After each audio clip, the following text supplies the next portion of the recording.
দেখতে রিচ লাগছে তো? একেবারেই নয়। কাঁচা সর্ষের তেল ভালো করে মেখে আমি কুকারে কিভাবে তৈরি করেছি না দেখলেই নয়। এটা একটা হালকা পাতলা চিকেনের ঝোল। এটাতে ঝোলের পরিমাণটা অনেক বেশি থাকে এবং আলু দিয়ে এটা তৈরি করা হয়। এই মাংসের ঝোলটা কুকারে করা হয়। এখানে কোনো আমি মশলা দেইনি, আর পেঁয়াজ রসুন আদা কিছুই কিন্তু আমি তেলে ভাজিনি। তো এটা তো ভাতের সাথে খেতে অসাধারণ লাগে যদি থাকে সঙ্গে লেবু আর দই। Hello friends, welcome to Sumi dream world. এই মাংসের ঝোলটা আমরা ছোটোবেলায় মা আমাদের বানিয়ে খাওয়াতো। তো কিভাবে তৈরি করছি এই হেলদি মাংসের ঝোল তোমাদের দেখাচ্ছি। প্রথমে আমি এখানে 700 গ্রামের মতন মাংস আছে। আমি এটাকে নুন, হলুদ আর একটু লেবু দিয়ে ম্যারিনেট করে রেখেছি আধা ঘন্টার জন্য। তারপরে নিয়েছি কুচনো টমেটো, তেজপাতা, রসুন, আদা, পেঁয়াজ আর কাঁচা লঙ্কা।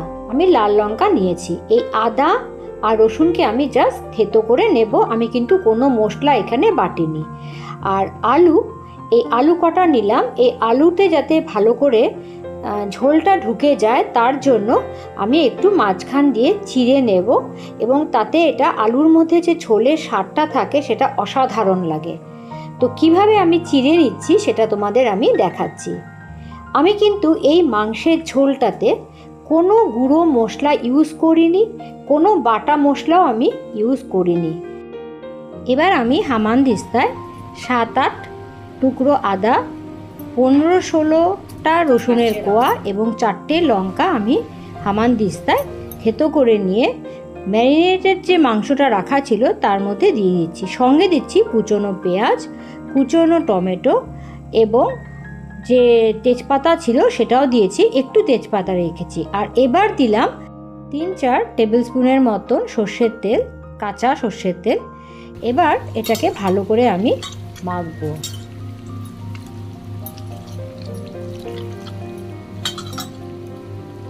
এই মাখার মধ্যেই সিক্রেটটা আছে। যত মাখবো তত মাংসের স্বাদটা আরও বেড়ে যাবে।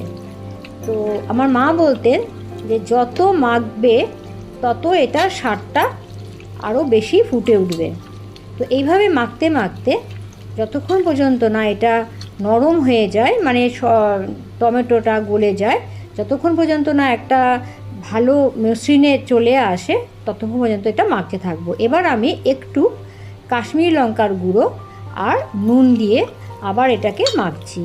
অনেক সময় কি হয়, লঙ্কাটা আগে দিলে অনেক সময় হাতে জলে। আমি এখানে যদিও কাশ্মীরি লঙ্কা ইউজ করেছি, তোমরা এমনি লঙ্কার গুঁড়ো ইউজ করতে পারো। আর নুন দিলে কি হয়, জলটা অনেকটাই বেড়ে যায়। তো সেই জন্য নুনটা পরে দেওয়াটাই বেটার। তো এইভাবে আমি মাখতে থাকবো। মাখতে মাখতে একটা সুন্দর গন্ধও চলে আসে আর ভেতরে পুরো রসটা ঢুকে যায়। মাখা হয়ে গেল। এবার আমি কুকারের মধ্যে একটু তেল নিয়ে নিলাম, নিয়ে তেলটাকে গরম করে নিলাম। এবার যে দুটো তেজপাতা রেখেছিলাম সেটা দিলাম। আরেকটা দিচ্ছি, সেটা হচ্ছে হিং। 1/2 টিস্পুন থেকে একটু বেশি হিংটা দিতে হবে। হিংটা কী করে, গন্ধ আনে একটা সুন্দর, আর হজমেরও সাহায্য করে। তো এইভাবে আমি সব মাংসগুলোকে তেলের মধ্যে দিয়ে দিলাম, মশলা সহ, মানে যেটা আমি একসাথে মেখে রেখেছিলাম। এদিকে আমি গরম জল বসিয়ে রেখেছি। মাংসতে আমি ঠান্ডা জল দেব না। তো গরম জল হতে থাকুক, ততক্ষণ আমি মাংসটাকে নাড়তে থাকবো। এটা কিছুক্ষণ নাড়তে নাড়তে জল বেরিয়ে আসবে। তারপর এটাকে আবার আমাকে শুকোতে হবে একটুক্ষণের সময়ের জন্য।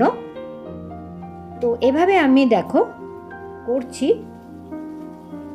জলটা অনেকটাই বেরিয়ে এসছে। এবার একটুখানি শুকোবো আমি। আর ওদিকে আমার জলটা প্রায় গরম হয়ে এসছে, যেটা আমি মাংসে দেব।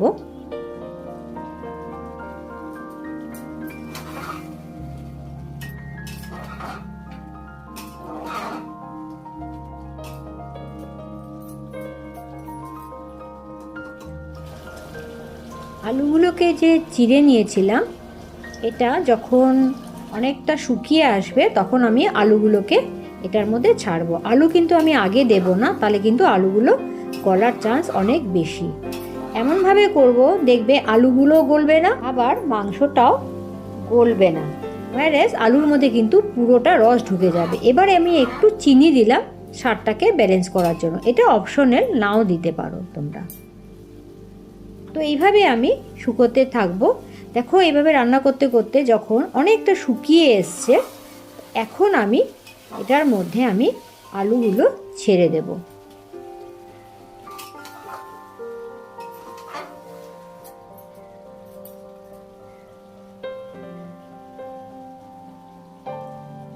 এটা করতে কিন্তু বেশি সময় লাগে না, তবে হ্যাঁ, মাংসের জন্য মধ্যে জল না থাকে, জলটাকে আগে ভালো করে ঝরিয়ে নিলে তাহলে কিন্তু খুব তাড়াতাড়ি হয়ে যায়। তো দেখো আমার এটা নাড়তে নাড়তে প্রায় আমার তেলটা বেরিয়ে এসছে। তো এটা হয়ে এসছে, মানে ভাজাটা হয়ে এসছে এবং একটা সুন্দর গন্ধ বেরোবে, একটা হিঙের গন্ধ, তেজপাতা সব মিলিয়ে একটা খুব সুন্দর গন্ধ বেরোবে। এবার আমি কি করলাম, ওখানে আমি একটু নুন দিয়ে দিলাম, আবার দিয়ে এবার আরেকটু হিং দিলাম, যাতে হিঙের একটা ফ্রেশ গন্ধ এই মাংসের ঝোলের মধ্যে চলে আসে। তো এইভাবে নাড়তে নাড়তে যখন তেলটা বেরিয়ে এসছে, তখন আমি গরম জল দিয়ে দিলাম। এই রেসিপিটাতে ঝোলের পরিমাণটা অনেকটাই থাকে, তাই আমি জলটাও সেই মতে দিয়েছি। তো এবার জল দিয়ে ভালো করে নেড়ে যখন এটা ফুটে উঠবে, তখন আমি প্রেসার কুকারের লিডটা ভালো করে লাগিয়ে দিয়ে 2টো হুইসেল শুধু দেব। প্রথমে মাখার সময় যেহেতু আমি কাঁচা সর্ষের তেল ইউজ করেছি, একটা খুব সুন্দর গন্ধ আসে। এইভাবে যখন বয়েল হতে থাকবে ঝোলটা, তখন আমি লিডটা লাগিয়ে দিলাম। এই যে চিকেনের ঝোলটা হবে, এটা কিন্তু একদম হালকা পাতলা, কিন্তু খেতে অসাধারণ লাগে। আলুর ভেতরে পর্যন্ত রসটা ঢুকে যায়। একবার তোমরা এভাবে বানিয়ে দেখো। এটার মধ্যে কোনো মশলা আমি ইউজ করিনি, তেলে আমি কোনো কিছু ভাজিনি, সেজন্য এটা একটা আলাদা একটা স্বাদ নিয়ে আসে। যেহেতু আমি সঙ্গে আরও দিয়েছি হিং, হিংটা স্বাদের পরিমাণটা আর গন্ধটাকে আরও বেশি অ্যারোমেটিক করে তোলে। তো আমার 2টো সিটি হয়ে গেল। তো এবার আমি গ্যাসের ফ্লেমটাকে অফ করে দিয়ে এটাকে আমি কিছুক্ষণ রেস্টে রাখবো, যতক্ষণ পর্যন্ত না ভেতরের প্রেশারটা কমে আসে।